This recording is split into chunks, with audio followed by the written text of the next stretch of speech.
Fala galera do canal Ciro Costa, galera engajada no PND, Projeto Nacional de Desenvolvimento. Se não for inscrito no canal, inscreva-se e deixa o like nesse vídeo. Nesse período, Ciro, e a gente ainda passa, né, por uma pandemia, não terminou, você acha que o eleitor brasileiro está mais experiente, faz uma leitura melhor?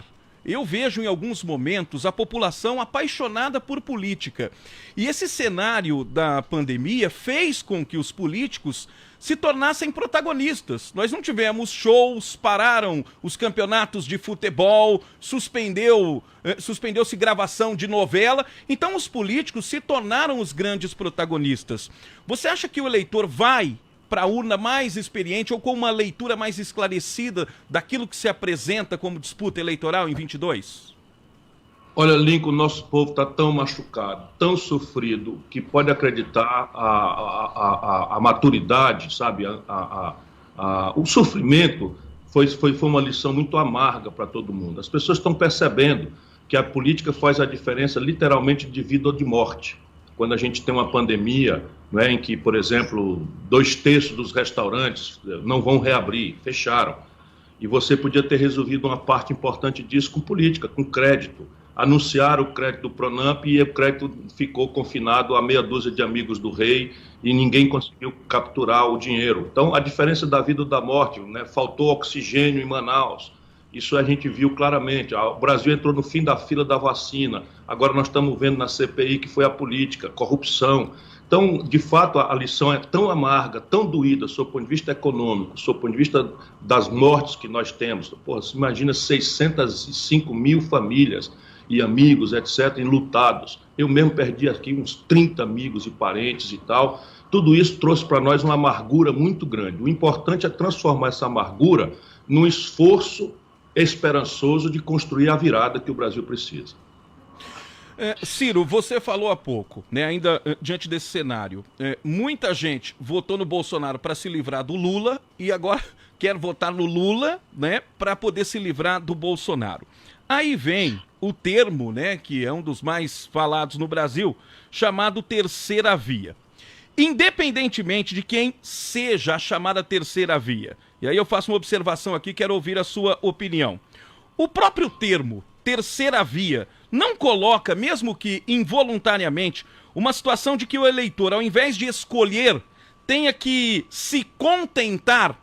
O termo melhor não seria, ou não representaria algo mais completo, chamar essa alternativa de melhor via? Olha, Lincoln, sem nenhuma dúvida, porque veja uma coisa.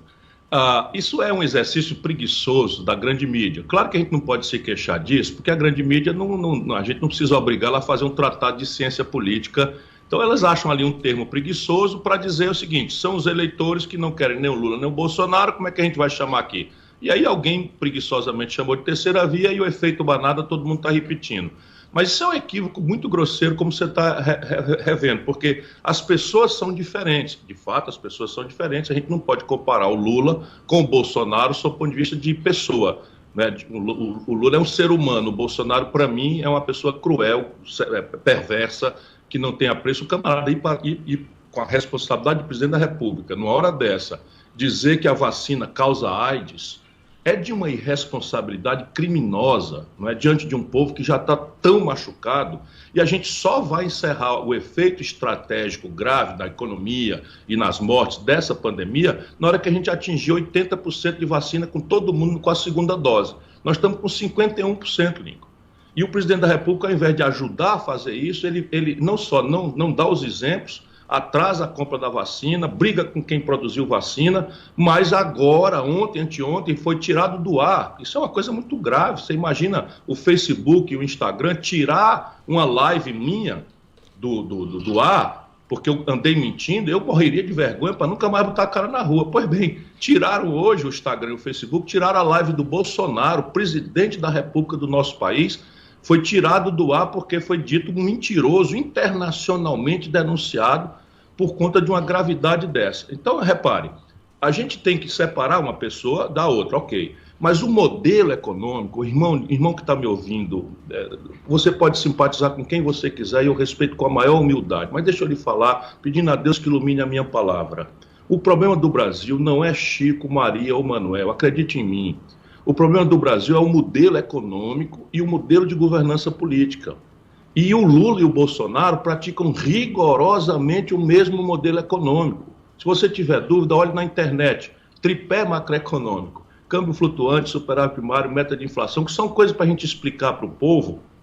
Mas agora, para a pergunta do Lincoln, é só lhe explicar que o que está acontecendo, que destruiu o Brasil, era a economia que mais crescia no mundo. Nesse meu livro, eu sou um pesquisador, além de lutar na política, eu sou professor da universidade.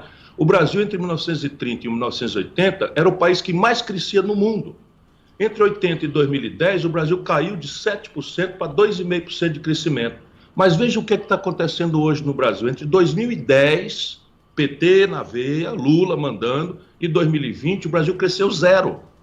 Toda a nossa tragédia vem disso, porque quando a gente não cresce, o bolo fica do mesmo tamanho e nasceram 20 milhões de brasileiros, todos precisando comer, estudar, trabalhar, se vestir, produzir, não é? E nós não damos oportunidade para ninguém. Então a luta pelo pão fica cada vez mais selvagem no país que, quando o Lula terminou, 5 brasileiros acumulavam a fortuna dos 100 milhões de brasileiros mais pobres.